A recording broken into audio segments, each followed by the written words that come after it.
Parties, Dominique, Kirsten, and Clint are giving me a deeper look at tonight's episode of Married at First Sight. So, Clint, Gina has some concerns about moving in with you after what transpired on your honeymoon. Let's watch that back. Obviously, I want to spend time getting to know you, but the whole jumping in and moving together at the place that we're in right now, I think it would cause us to pull apart more than it would cause us to grow, because we're going to be uncomfortable, walking on eggshells, trying to figure out day in and day out if we're compatible. This is a marriage too, though, so I want to stick it out and see what happens. So, Clint, I agree with you this time. Okay, thank you. I agree with you this time. So how are you feeling when Gina first told you that she didn't want to move in? Obviously, in the back of your mind, you're like, there's two different decisions to be had here. Either we're going to move in together or we're not. Right. So my thought process is, if we're brave enough to jump into this marriage with only knowing somebody's gender, we can move in together. Right? Okay. So I'm like, let's just give it a shot. I feel like that's the one thing about relationships. I think you got to make informed decisions, and the only way you can do that is to know all of the nooks and crannies of someone. Yeah. So my other question is, do you feel that you and Gina have truly moved past what happened on the honeymoon?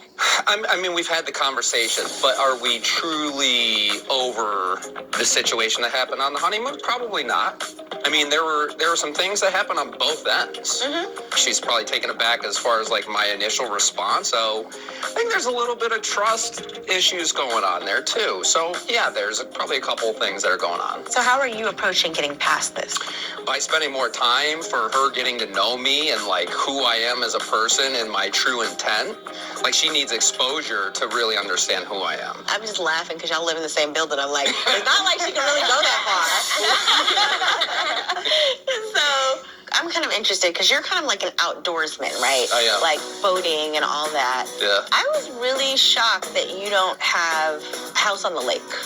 But where do you keep your boat?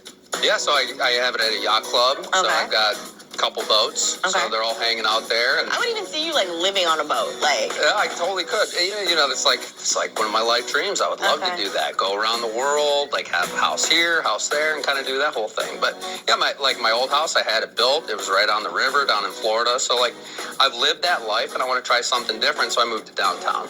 So that's what brought you to the city center. Yeah. Yeah. Okay. I'd never done that. Yeah, so it's something new. So how long have you lived there?